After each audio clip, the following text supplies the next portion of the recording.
जी भाई, स्टार्ट करते हैं। सबसे पहले जो है आप इसको सब्सक्रिप्शन का अकाउंट, उसने बोला है कि आप सब्सक्रिप्शन का अकाउंट बना लो। This is subscription. पहले मैं इसको लगा दूंगा APPA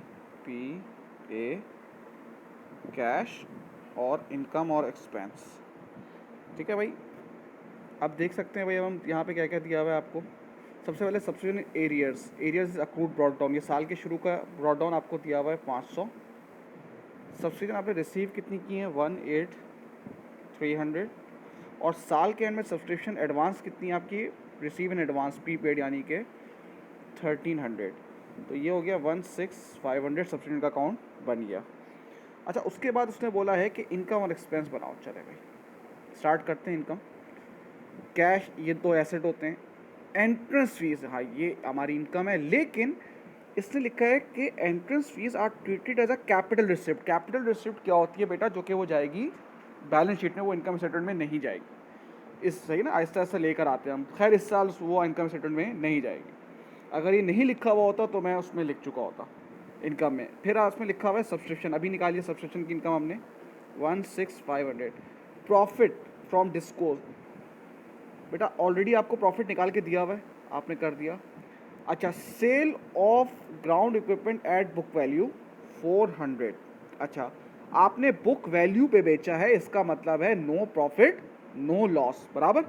अगर आप बुक वैल्यू से ज़्यादा का बेचेंगे तो इनकम प्रॉफिट होगा, और कम बेचेंगे तो लॉस होगा। बैंक ओवरड्राफ्ट आपकी इनकम नहीं होती, वो आपकी लायबिलिटी होती है। तो आपकी दो इनकम हो गई 17000। स्टार्ट करते हैं एक्सपेंस। रेंट, रेंट का ओपनिंग और क्लोजिंग, हाँ देखें ये दिया हुआ है। चले भाई, रेंट का ओपनिंग और क्लोजिंग, तो फिर आपको टी अकाउंट बनाना पड़ेगा।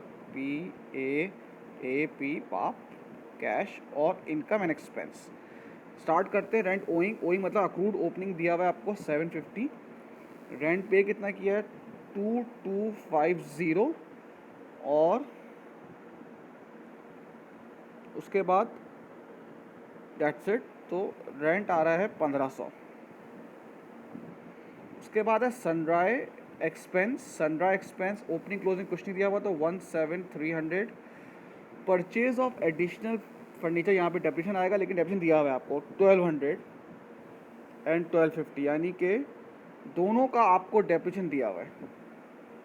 दोनों को प्लस करके लिख दें बेटा आप। दोनों को प्लस करके आ रहा है 2450, अलग अलग भी लिख सकते हैं भाई। अच्छा, उसके बाद आप देखते हैं इंटरेस्ट दिया हुआ है आपको कितना।